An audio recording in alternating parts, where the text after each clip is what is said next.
Well, with us today here on the river, living the St. Lawrence, Mike Ablin. Thanks for being with us today on our episode here on the river. Tell us a little about yourself and your business.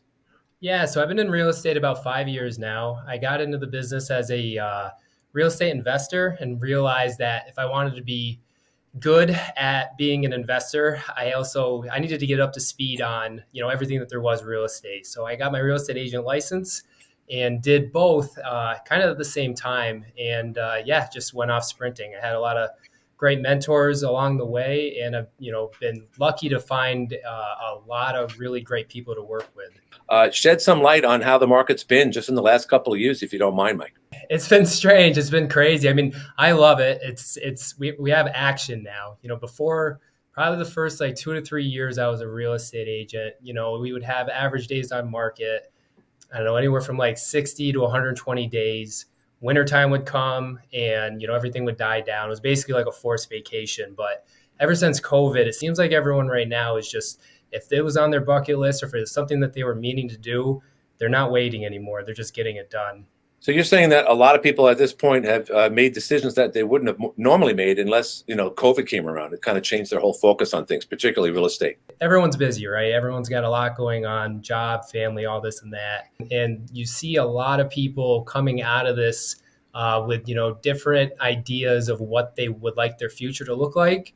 And then you pair that in with the like advancements and Zoom and just being able to work from afar. And it seems as though people are now really taking advantage of, for the first time, the ability to work from really anywhere. Mike, that's really hitting to a point that I know we talked about in the first episode we ever recorded for this series. And we were hoping that, folks were going to be vacating the cities and coming into northern New York and buying up these lots and houses on the river. Is that what you're seeing? Or are you seeing more locals decide to make the 10-mile shift closer to the river? Yeah, I mean, it's definitely a combination of both, but at the same time, I really feel there's a lot more of outside money coming in. What we're finding, like on our side, is we're working with a lot of buyers who are in the cities, really any of the neighboring states. And they are people who have been coming to the island or coming to the area for, basically their whole lives, but they drive up because you can't really fly in like very easily. So they drive up, bring their family, stay for a week. And they seem to be at the point now where they're successful in their lives. They have expendable income. They're trying to take advantage of, the second home loans and the low interest rates. And they're, in their markets, they can't find anything on the water less than $500,000. I mean, it's getting ridiculously out of control in like almost every market. So they come up here and they look and see what we have, and our prices have always lagged behind the rest of the world. It feels like. So like they come up here, see these prices. They've been coming here forever, and just people are just jumping on board. There definitely are locals, buying properties for sure. But it definitely seems like more out of the area people than locals. My follow-up to that would be, are you seeing more homes being bought or lots being bought so that homes can be built on them? New development has not really taken off yet. I think there's just a lot of uncertainty still around that. Lumber prices being one of them. It seems like, big money is kind of holding back and seeing how things play out before they start to build. I know when we were like in the heat of things, we bought a building, had to put 60 windows in it. We couldn't get them for like, I think it was 3 or 4 months. And, anyone building a house is running into those sorts of problems. And then on top of that, you have, contractors being extremely delayed and pushed out for a variety of different reasons. So like building has been difficult. So people are definitely buying up what's existing for sure.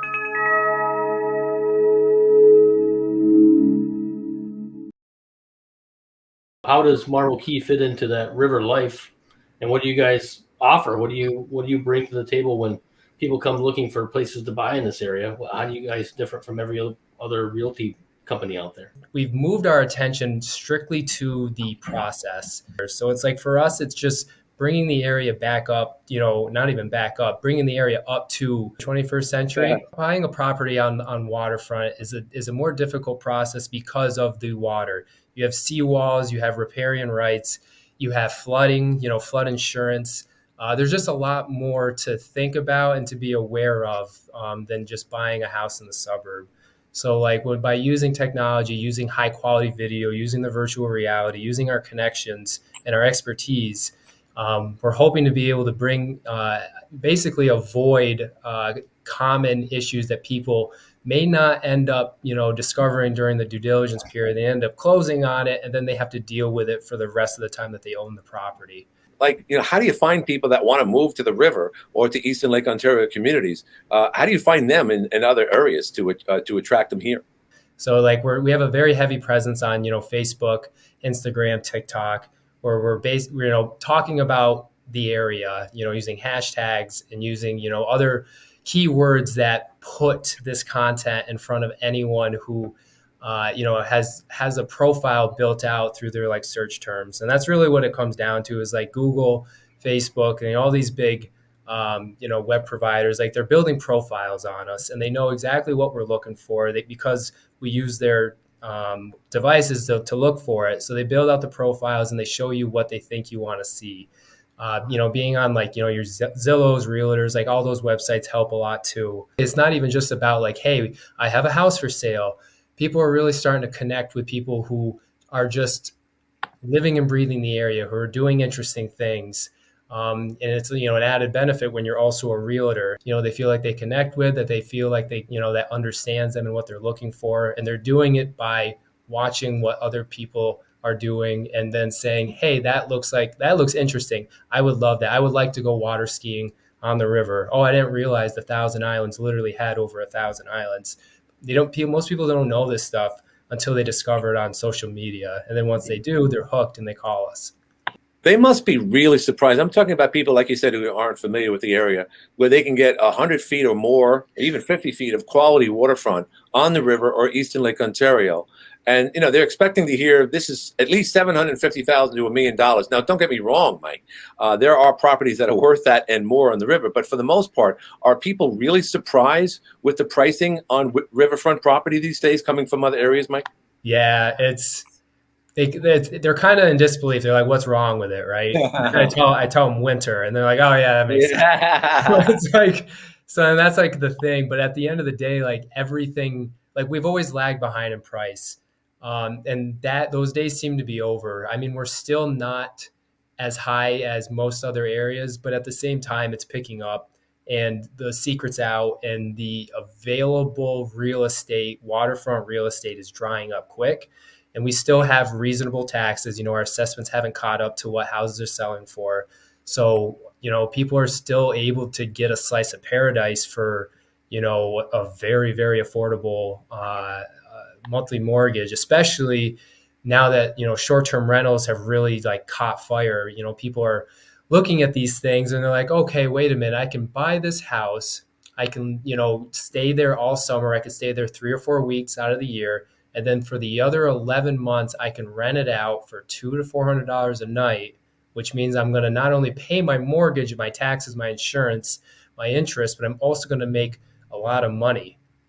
And they're like, why wouldn't I do that? And that's what's happening. And it's happening to any place that has nice waterfront real estate. You're talking about the Airbnb business, Mike? Exactly. There's ups and downs to that. We talk about real estate. We talk about buying that wonderful property that we're going to use 4 months out of the year. But Airbnb has changed everything as far as real estate is concerned. You're renting it for as little as 3 days to a week. And that raises some concerns, Mike. As good as it is as an investment, what's the downside to Airbnb on the river these days? Basically, the people who are coming in and buying it are underwriting the value of it on a completely different model than someone who's coming in and saying, I want to live here. So they're underwriting it based on the income that it can generate, and it can generate income at $200 to $400 a night. So when they're running their numbers and they're like, okay, well, it's valued at $400,000. There's a lot of offers. Even if I offered $550,000, my numbers would still work. Therefore, even if the price gets run up that high, they can still pay it and reasonably do it. And so what we're finding is like, people are figuring this out. They're realizing it's like a lucrative business model, and they're figuring out that they can do it from anywhere in the world. They just need a couple, boots on the ground resources, but they can scoop up 4, 5, 6, 7, 8 of these things in an area, hand it off to a cleaner and a handyman, and run it from California. And what the problem with that is they're scooping up neighborhoods, they're scooping up areas, and they're just, where people live. These are areas where people raise their kids. They walk to, the store. Like it's their neighborhoods, and they're filling them with these transient people who are there for 3 days, 5 days, 7 days. You never know really who's going to be there. Some people are good, some people party. Some people are loud. They're there for their vacation. They're going to do whatever the hell they want, and it's like not only causing neighborhoods to break apart or even like vanish, but it's also causing real estate prices to go through the roof because it's adding all of these buyers into a market that shouldn't naturally be there. So it's causing inventory to plummet. When inventory goes down, prices go up. And then the only ones able to afford the prices going up are the people making money on a business model that, doesn't necessarily do the best for the area. But at the same time, they're getting bought, they're getting fixed up, and they're being turned into short-term rentals, which is bringing in tourism, which is bringing in outside money that's spending money at our local businesses. Whoever's, governing the townships or the areas are just watching to see, how, like, what the swing is from, owner occupied to absentee owner. Because if you go too far into the absentee owner category, you might not be able to go back, and you might lose the charm of, like a community where, people raise kids and go to school and work and actually live there instead of just like a tourist town. It depends on what that town or what that area, what the goals are for it. But you bring up an excellent point that, I never really thought about, which is, if you do get too many and you tilt that side, I know for a fact people in Waddington wouldn't want it to become a tourist town. We love our tourists, but we also have that, like, I call it the small town hallmarky feel that, we don't want to lose. So it's just an interesting point you brought up. With the way that everything is running right now with short-term rentals, if there's enough money to be made in it, and with the just how connected the world is, like the word gets out, and if the word gets out, you can have a whole drove of like just real estate investors, California money, like just big ticket money who like have to spend $1 million to get one building. They come up to a place like Waddington and they're like, I can buy the whole town for $1 million. And it just, it'll screw everything up. It'll kill the town, in a way. But if the town's already dead, then why not turn it into a tourist town? Not saying that Waddington's dead, but I'm just saying, for example, there's some areas in the Adirondack that actually like probably wouldn't exist without the constant stream of tourism. So it all depends. And it all depends on like what's best for the community, what's best for the area. It's a tricky one. It really is. I had short-term rentals on Pillar Point, and they were right on top of each other. And it was an area where like, it was pretty much all like owner occupied, but then you'd have my short-term rental that had people coming in 3, 5, 7 days. And some people would come in and be respectable. Some people would come in and party. And the guys that lived there, the neighbors, they had to deal with it regardless. Right. And it wasn't like I ended up selling them because I didn't feel right about forcing that on them. And at the end of the day, they're unfortunately not going to have any control. Like someone else might end up doing it, but I didn't feel good about, disturbing their quiet enjoyment. So like now me personally, my buying criteria for short-term rentals involves space. So it's like, I have to have, privacy so that when I do have people there, if they do get rowdy, they're not disturbing anyone. Then that's also good for them because they can, have fun because they should have fun. It's their vacation. Without feeling bad about, disturbing, the neighbor who has to go to bed at 8 because he's up at 4, to go to work. And it's a tough dynamic to work with. And I feel like, unfortunately, we're going to have rules at some point. So, Michael, it's almost like, what happened to box seats at football games or baseball games. Years ago, people had box seats for themselves for 82 games for a baseball season or 8 games for a football season. And all of a sudden they started, selling them on StubHub. and the devout fans that came to the games for years and years, like building up somewhat of a community at these ballparks. And you know where I'm going with this. All of a sudden that changed with the StubHub community. It's almost the same thing where it ruined it, where all of a sudden now you have rowdy people that are there for just 1 week, and they don't really like to cooperate with protocol. So it's similar to that, Mike. That's a great analogy. That's almost exactly what's going on. Yeah. That was smart. Especially in Pillow Point where people are living on top of one another, Mike. You're absolutely right about that. Yeah, you got to have space in order for, like, if you're going to have that kind of disruption, you got to have space. So, Mike, can you still buy property on the river? Can you still make it accessible to your families, even like on a small camp? So is the VRBOs pushing them out, or can a guy who makes, say, $75,000 a year be able to secure a spot on the river and enjoy everything it has to offer? So it's like, it seems so. So it's like you're looking at the purchase price of a house on the water, and it's, say, a $500,000. You're like, holy cow, that's unaffordable. But really it is, because what really matters is, what is the monthly payment? What is your total monthly payment? How much are you paying in rent right now?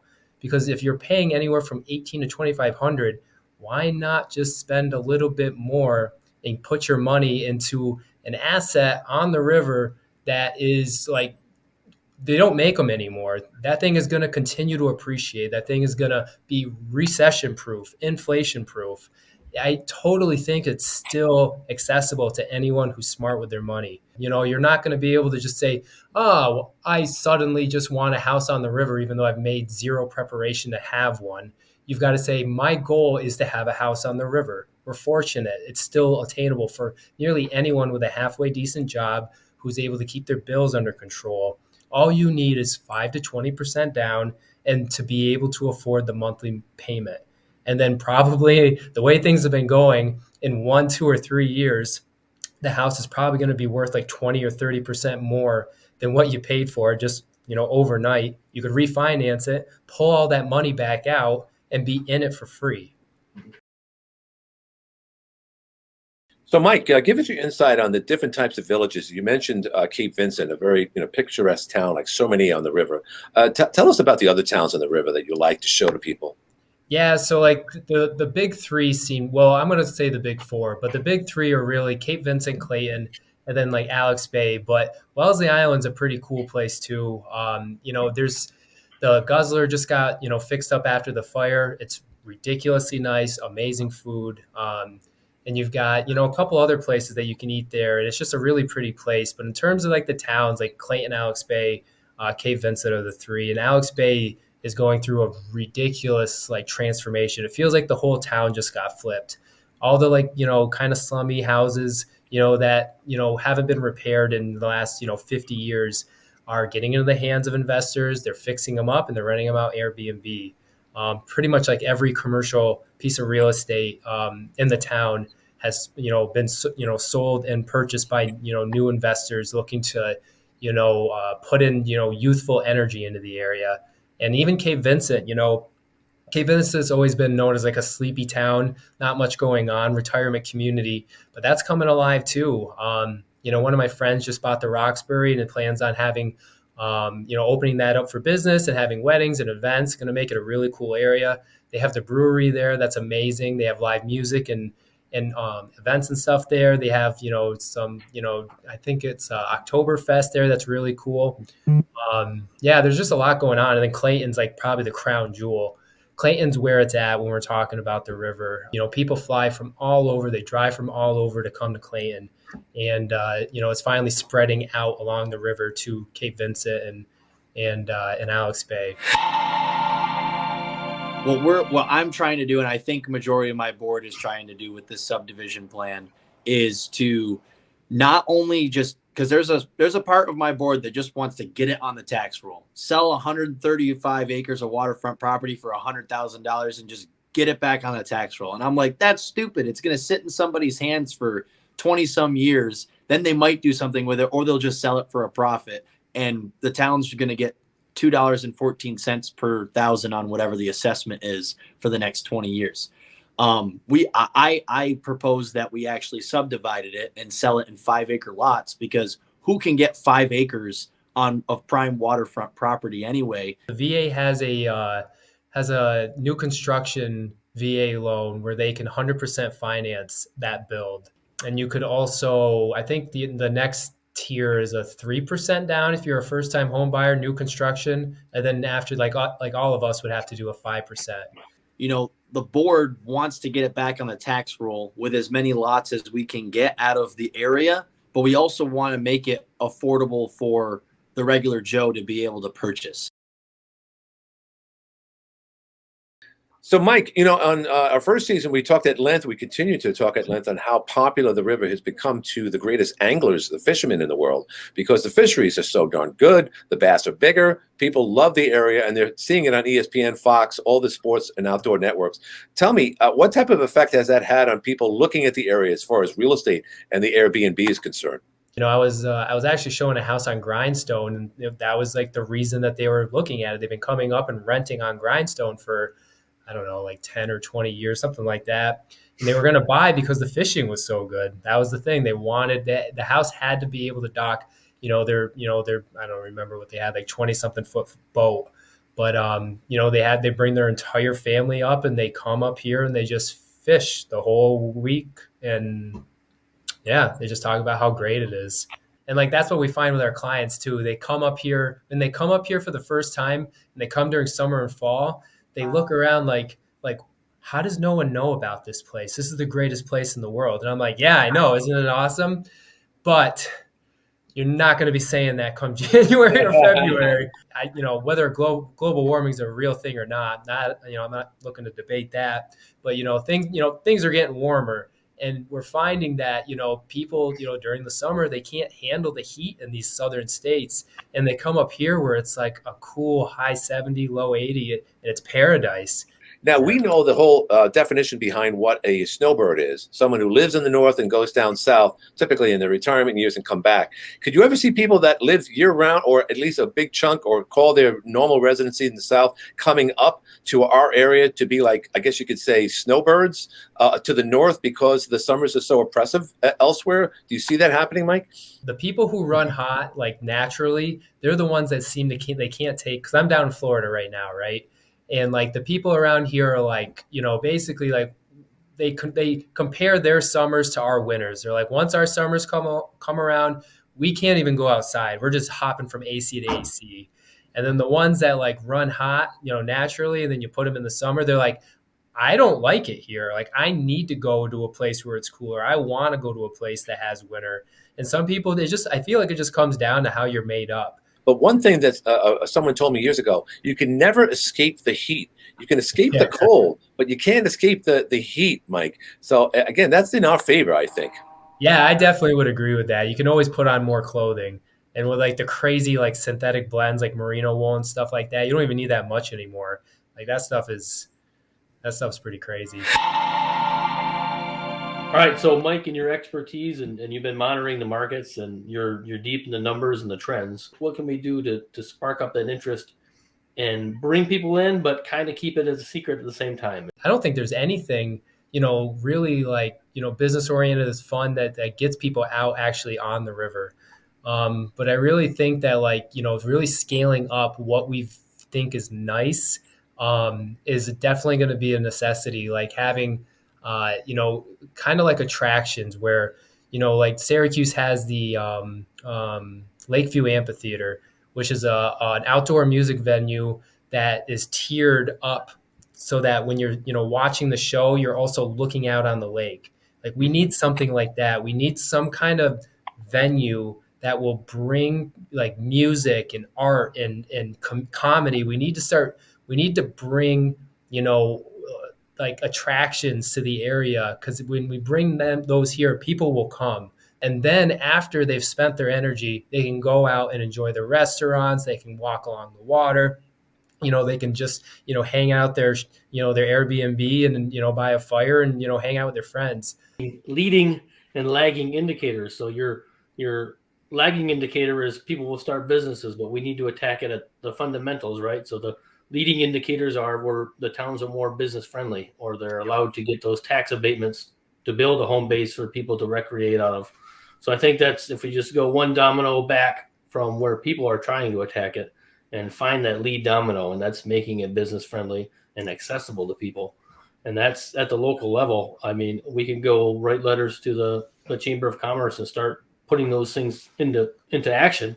Mhm. But it's got to be that lead domino. So people aren't going to open their businesses and not, like you said, they have to make money, or they won't. It's got to be worth it. It's super hard to run a business. If it's not worth it, they won't make it. So, Mike, I wanted to thank you for joining us today. And I think the business that you're in is unique in that it has so many touch points in the community. Yeah, no, I appreciate you guys having me on, and I appreciate you guys putting this, this program together. Anytime. And thank you, Mike. Thanks for being on our show today.